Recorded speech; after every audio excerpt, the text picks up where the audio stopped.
Zina la Tati ndi la Mwana ndi la Mzimu Woyera. Amen. Uzikonda chauta Mulungu wako ndi mtima wako wonse, ndi mphamvu zako zonse, ndi nzeru zako zonse. Komanso uzikonda mnzako monga mmene umadzikondera iwe mwini. Ndikulandireni abale ndi alongo pano pa Tiyankhuleni Ambuye. Lero ndi Lamulungu pa 29 Oktoba chaka cha 2023. Ndi Lamulungu la 30 Pachaka. Ndipo mawu athu a tsiku la lero monga ndanenera poyambapa afuna atikumbutse za lamulo lalikulu kapena pamene pagona Chikhristu, pamene pagona moyo wathu wonse. Mawu athu oyamba ationetsa kuti chikondi chimene tikuchikambachi timachionetsa motani pakuwakonda iwo amene ali less privileged than we are, iwo amene ndochepekedwa kusiyana ndi ifeyo, ana amasiye komanso alendo ndi anthu amene alibe pogwira. Izitu ndi zimene buku la Exodo mutu wa 22 ndi 20 kulekeza 26 litiuze. Amene akutiwerengera mawu oyamba ndi a Precious Banda kuchokera ku St. Thomas Mpakati, Zomba Cathedral mu Diocese ya Zomba. Salimo yathu ya tsiku la lero ndi Salimo namba 18. Ndimakukondani chauta ndi mphamvu zanga. Tiyenidi tizimkonda chauta ndi mphamvu zathu. Mawu athu achiwiri akuchokera mkalata yoyamba ya Paulo yolembera Tesalonika mutu wa 1 ndi 5 kulekeza 10. Amene akutiwerengera mawu achiwiri ndi a Yohane Kajia kuchokera ku St. Anthony Parish, Pietermaritzburg, mdziko la South Africa. Ndipo mthenga wabwino ndi monga adalembera Mateyu Woyera mutu wa 22 ndime ya 34 kulekeza 40. Amene akutiwerengera mawu a mthenga wabwino komanso kutigawira mawu ndi Reverend Father Francis Damaseke kuchokera ku Episcopal Conference of Malawi, ECM. Tiyeniso abale ndi alongo tisinkhesinkhe limodzi. Mawu oyamba a m'buku loyera. Mawu a m'buku la Exodo. Musazunze mulendo kapena kukhalisa phati, poti paja inunso munali alendo ku dziko la Igupto. Musazunze mkazi wamasiye kapena mwana wamasiye. Mukawazunza, ine ndizawamva iwowo akamalira kwa ine. Ndizakukwiyirani ndipo ndizakuphani ku nkhondo. Akazi anu azasanduka amasiye ndipo ana anunso azasanduka amasiye. Mukangongoza ndalama munthu wina aliyense waumphawi pakati panupo, musamachita monga momwe amachitira anthu ongongoza. Musawawumirize kupereka chiwongolazanja. Mukatenga mwinjiro wa munthu wina ngati chigwiriro kuti azakulipireni, muubweze dzuwa lisanalowe. Poti chofunda chokhacho ndicho chotetezera thupi lake. Nanga zafunda chiyani? Akalira kwa ine iyeyo kuti ndimthandize, ndizamuyankha, chifukwa ndine wachifundo. Mawu a Ambuye. Tithokoze Mulungu. Mawu achiwiri. Mawu a mkalata yoyamba ya Paulo kwa Tesalonika. Paja uthenga wabwino umene tidadza nawo chifukwa sunali wapakamwa chabe, koma tinkawulalika ndi mphamvu za Mzimu Woyera ndiponso mosakayika konse. Mukudziwa mmene tinkakhalira pakati panu pofuna kuti tikuthandizeni. Inu mwakhala mukusata chitsanzo chathu ndi cha Ambuye, ngakhale mudapeza masautso ambiri, mudalandira mawu athu mwa chifukwa chochokera kwa Mzimu Woyera. motero nanunso mudakhala chitsanzo kwa akhulupirira onse aku Masedoniya ndi aku Kaiya. Inde kuchokera chifukwa mawu a Ambuye adafika ku Masedoniya ndi ku Kaiya. Ndipo kuonjezera apo, mbiri yakuti mudakhulupirira Mulungu idawanda ponseponse. Motero palibe chifukwa chokuti ife kunenapo kanthu. Iwo amakamba okha za mmene mudatilandirira ndi za mmene mudasiyira mafano kutembenukira kwa Mulungu weniweni wa moyo, kuti muzitumikira tsopano mukudikira mwana wake kuti abwerenso kuchokera kumwamba. Mwana wake ndi Yesu amene ali Mulungu adamuukitsa kwa akufa. Iyeyo amatipulumutsa ku mkwiyo umene uli kuza. Mawu a Ambuye. Ambuye akhale nanu. Mawu a Uthenga Wabwino monga adalembera Mateyu oyera. Ulemu kwa inu Ambuye. Mutu wa 22 ndime ya 34 kulekeza 40.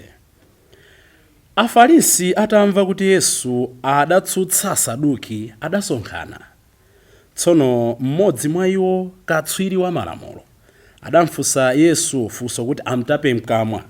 Adati, aphunzitsi, kodi mwa malamulo a Mulungu lalikulu ndi liti? Yesu adamuyankha kuti, uzikonda chauta Mulungu wako ndi mtima wako wonse, ndi moyo wako wonse, ndi nzeru zako zonse. Limeneli ndiye lamulo lalikulu ndi loyamba ndithu. Lachiwiri lake ndi lofanafana nalo ndi ili: uzikonda Zako monga momwe umadzikondera iwe wemwe. Malamulo onse amonse ndiponso zonse zimene aneneri adaphunzitsa zagona pa malamulo awiri amenewa. Mthenga wa Ambuye. Ulemu kwa inu Ambuye Yesu Khristu. Abale ndi alongo, monga ndanenera lero ndi Lamulungu la 20 abale ndi alongo, monga ndanenera lero ndi Lamulungu la 30 Pachaka, ndipo tikusinkhasinkha za lamulo lalikulu, chikondi, chimenecho tunde Chikhristu. Tikamayang'ana nkhani ya chikondi, anthu amatero kuti mawu oti chikondi, love, ndi mawu amene amagwiritsidwa ntchito kwambiri, ndi mawu amene amagwiritsidwa ntchito molakwika kwambiri, ndi mawu amene anthu timapwetekerana kwambiri kapenanso kunyengererana kwambiri. Love is the most used, is the most abused, and is the most misused word. Chifukwa chachani? Chifukwa chonena kuti chikondi chimadzionetsa chokha, oko titachinamizira, oko titayakhala kuti tachipaka masamba pamwamba. Ngati tikupanga za chikondi, chikondi sichibisika. N'chifukwa chake Afarisi lero pofuna kumuyesa Ambuye Yesu akubwera kuti afunse ngati amamvetsa za malamulo. Akati usiku woyambayi tikumbukire kuti tili mu chapter 22 cha mthenga wa Mateyu, ndikuti pang'ono ndi pang'ono Ambuye Yesu aja ali pa ulendo opita ku Yerusalemu. Nde ophunzira aja makamaka Afarisi ndi Asaduki analata konza zambirimbiri zoti ampezere Yesu chifukwa, koma the more they tried, the more they were failing. So kumapeto ndi manena kuti adakoza 3 sets of questions kuti ampange trap. Adapanga mafunso atatu kuti amtape mkamwa. Funso loyamba adafuna aone ngati Ambuye Yesu amadziwa za maphunziro, tinganene kuti theology of eschatology. Amanena kuti abambo lapozo amanyadira kuti excaton. Amanena kuti kuli moyo wina, tione ngati amazidziwa zimenezi. Nde adabwera kuti ayi kwathu kudala zibambo 7, oyamba adakwatira bambo yonkumwalira, chimwene wake wina nkulowamo nkumwalira, kuti kumwamba kwakakhala kwa ndani? Nda Ambuye Yesu adati, pamene mmalakwitsa kumwamba tonse tikakhala ofanafana a Mulungu, kulibe maukwati, kulibe awanda auja.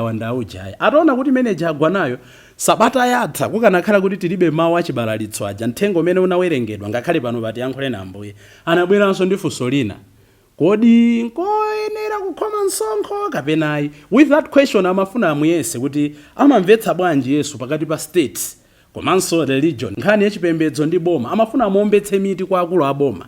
Nde anawuza kuti hayi tandipaseni ndalama, mukuonapo nkhope ya ndani? Ali ya Kaisara. Ayi aperekani za Kaisara kwa Kaisara, za Mulungu kwa Mulungu. Meaning every Christian has a duty and responsibility before the state and the church. Nde lero afuna ampatse titotera kuti trap yotserezera, aone ngati Ambuye Yesu amatsata za malamulo. Anala kudziwa kale kuti yankho ndi lamulo lalikulu ndi kukonda Zako monga umadzikondera iwe mwini. Nde Ambuye Yesu akumba mkota. Chimene afuna atiphunzitse, chimene inu ndine tikuyenera tisinkhesinkhe tsiku la lero ndi chani? choyambirira tidziwe kuti malamulo awiriwa they are inseparable and they are complementary. The fact kuti wakonda Mulungu, zotsatira zake kukhala kukonda anzathu. The fact kuti umakonda anzathu, zotsatira zake kukhala kukonda Mulungu. Nchifukwa chake tanena kuti chikondi sitingathe kuchibisa. Iwo amene amakonda Mulungu timaona zochitika zawo, amakhala anthu opatsa, amatha kupsa mtima koma amakhululuka, amatha kuganiza kuti uyuyu ndinchite izi koma okha amatha kudzibweza, ngakhala akachita amatha kupita kukapepesa. Chifukwa choti amaopa Mulungu, chifukwa choti amakonda Mulungu, amathanso kukonda anzawo.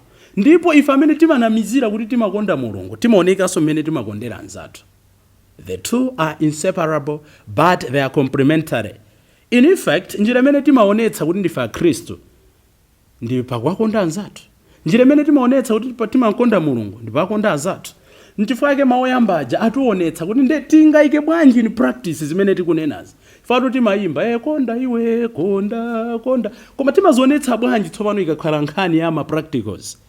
Nde mawu oyambaja buku la Exodo akunena kuti zimene zitingazionetse pothandiza ana amasiye, pothandiza alendo, pothandiza akazi amasiye, pothandiza iwo amene akusowa mtendere, iwo amene ali less privileged than we are. Chimenecho ndiye Chikhristu, chimenecho ndiye chikondi. Sitingamakambe za chikondi pamene aneba akugona ndi njala. Sitingamakambe zoti timapemphera pamene tikulephera kuthandiza ana ena kuti apite ku masukulu. Ndinakamba nthawi ija timakamba za machimo awiri, chimo la uchimadyo komanso chimo la uchidakwa. Kuti alipo anthu mukapeza kuti zakudya zimene amadya, magalimoto amene amayendera, sinena kuti samayendere magalimoto abwino, tisamagone nyumba zabwino, ayi. Komano much as tikupanga zimenezi, let us also think of the less privileged. Chimenecho chimene akutionetsa mawu athu oyamba, ndipo ngakhale mawu achiwiri akunena kuti munthu amene amakonda Mulungu khalidwe lake lina amasiya machimo, amasiya kupembedza mafano. In English, the second reading from the letter of Paul to Thessalonians, the first letter, it is saying, you turned from idols to serve God and to wait for his son. Kuti ngati mukunena kuti mmankonda Mulungu, mutembenuke ku machimo anu, ndipo muzidikirira ndi mtima ndi chiyembekezo mwana wake Yesu Khristu. Ambiri titha kunena kuti timankonda Mulungu, koma tutanyamula dzinthu, osati zinthu chabe koma dzinthu. Tili ndi nyanga zosiyana-siyana. Ena nyanga zathu ndi mwano, ena nyanga zathu ndi business yathu, ena nyanga zathu ndi akazi athu, amuna athu, banja lathu, ena nyanga zathu ndi foni yathu. Ndi chani chimene tingathe lero kunena kuti ichi chikundilepheretsa ndi Mulungu ndifuna ndiyambe mwatsopano. Love is the measure of faith and faith is the soul of love. Adaterotu apapa Francis pa 26 October mchaka cha 2013 potilalikira pa nkhani ya chikondi. Choti tidziwe abale ndi alongo nchonena kuti we are naturally worshippers. Uzikonda Mulungu ndi mtima wako onse, ndi mphamvu zako, ndi nzeru zako, ndi china chilichonse chimene uli nacho. So ndionena kuti naturally we are worshippers. Mmene Mulungu adatilengera, ka ufune ka uzinkana Mulunguyo, koma mmene Mulungu adatilenga kuti tizimpembedza, tizimtamanda. Ndenga tisitupembedza Mulungu, timanchotsa Mulunguyo modziwa kapena mosadziwa, nchifukwa chake timayikapo china chake. Tikangoyamba kumpembedza Mulungu, that's the formula of joy, that's the formula of happiness, that's the formula of inner peace, tranquility. Komano modziwa kapena mosadziwa, pamene ndiyamba ulesi kuza Mulungu, pamene ndisiya kupembedza Mulungu, chifukwa chonena kuti naturally we are worshippers, timayamba kupezapo zina zopembedza. Mundimvetsa abale? Tikunena kuti mmene Mulungu adatilengera, aliyense ufune usafune, kandi we Khristu, kandi wachipembedzo chanji, kasupembedza, koma mmene Mulungu adatilengera, the fact kuti adatipatsa moyo, adatipatsa udindo kuti tizimpembedza, tizimuyamika, tizinyadira, tizimtumikira. Ndengati situtumikira Mulungu, naturally sizochita sodi umasankha, pamabwerapo china chimene umayamba kuchikonda ndi mphamvu zako, ndi mtima wako, ndi chuma chako, ndi china chilichonse chimene uli nacho. The only difference nchonena kuti tikasankha kupembedza Mulungu, tikamantumikira, kapa khale mavuto, timapeza mtendere kuchokera pasi pa mtima. Pamene tikasankha kutumikira zinazo, titha kukhala mkachimwemwe nthawi yochepa. Koma the moment zinthu zijazatithawa, zinthu zijazatitalikira, zinthu zijazatikhumudwitsa, nde anthu ake aja samatonthozeka, ena amadzipha kumene. Mwachitsanzo, ngati simunkonda Mulungu, pamabwera china chake, nde ena adachotsa Mulungu padabwera mpira. Ndaja timu yawo ikaluza, amakwiya kwa basi, amathyola mipando yonse stadium. Ndaja timu yawo ikakwiya, sayankhula ndi munthu. Ndaja timu yawo ikakwiya, amalolera kutukwana wina aliyense. adachotsa mulungu kwa iwo adayikapo mpira. Ena adachotsa mulungu adayikapo abe, kanda amuna kanda akazi, ndi aja akakhumudwitsa amafuna ngakhale kuchotsa moyo wawo. Ndopembedza koma akupembedza chibwenzi chawo, akupembedza banja lawo. Ena ndi ntchito yathu. Ntchito siyolakwika, business siyolakwika, koma pamene mukuchita business kondani mulungu ndi mtima wanu wonse, chifukwa tsiku limene business idzakhumudwitse moyo wanu udzakhala chimodzimodzi. Udzangosinthika m'maonekedwe koma chimwemwe chanu chidzakhala chimodzimodzi. Anthu amene alibe mulungu, anthu amene sakonda mulungu business yawo, ndaja business yawo ntchito yawo ikasokonekera, amakhala anthu omvetsa chisoni kwambiri. The point is, love your God with all your heart, with your energy, with your everything. Because mulungu sakhumudwitsa. Ngakhale dziko likhumudwitse koma okonda mulungu sataya mtima, sakhumudwa, chifukwa mulungu nchibadwidwe chake kupereka mtendere, kupereka chimwemwe. Kodi suja Ambuye Yesu amati ndimapereka chimwemwe osati monga mmene dziko lapansi limaperekera? Tidzifunse tsiku la lero kuti pokonda mulungu ndi mtima wathu wonse, kapena polephera kukonda mulungu ndi mtima wathu wonse, ndi chiti chidasanduka mulungu wathu? Ndi chiti chidasanduka mlowa m'malo wa mulungu? Titha kukhala ngati tikupembedza koma pansi pa mtima sitikupembedza mulungu. Ena ndiye timayenda imene amati syncretism, tidaphatikiza mulungu pang'ono, zina zonso pang'ono. Ndende anthu akajati timavuta kuti tidziwe kuti kodi kwenikweni amachita chani m'moyo mwawo. Chinthu chotsirizira abale ndi alongo, tidziwe kuti we can no longer separate a religious life, a pious life from service of our brothers and sisters. Sitingathe kunena kuti kuyera mtima kuli kwapokha nkukusiyanitsa ndi utumiki. Ayi, tinamva mkati mwa sabatayi Ambuye Yesu amanena kuti mukhale okonzeka kutumikirana wina ndi nzake. So ife amene timapembedza, ife amene timapita ku nsembe ya misa, ife amene timalandira Eucharistia, ife amene timachita ma devotions osiyana-siyana, mtima woyera wa Ambuye Yesu, legio, atumiki achifundo, you name it, akwaya, anothandizira misa, ansembe kumene, tidzifunse kunena kuti kodi mapemphero amene timachita muli utumiki mkati mwake kapena timangopanga for the sake of? We cannot separate a religious life, a pious life from service of our brothers and sisters. Kodi tsiku la lero ndiona mwa abale anga mulungu? Kodi tsiku la lero ndiona mwa opempha mulungu? Kodi tsiku la lero ndiona mwa nsembe anga mulungu? Kodi tsiku la lero ndiona mwa Kristo athu mulungu? Kodi tsiku la lero tiona mwa makolo athu mulungu? Ndimalize ndikankhani yaka. Mphunzitsi wina adafunsa ophunzira ake kuti mmadziwa bwanji kuti tsopano kwacha? Ndi ana adayamba kupereka mayankho osiyana-siyana. Timadziwa kuti kwacha tikayamba kusiyanitsa kuti iyi ndi mbuzi, iyi ndi nkhosa. Zitha kukhala dili zovuta tikusiyanitsa. Wina adayankha kuti ayi koma pamene ndimatha kusiyanitsa kuti ndi galu, iyi ndi nkhosa, ndimadziwa kuti kukucha, mdima ukuchoka. Ena adanena kuti ayi atambalakalira kwambiri, ndimadziwa kuti kukucha. Panabwera mayankho osiyana-siyana.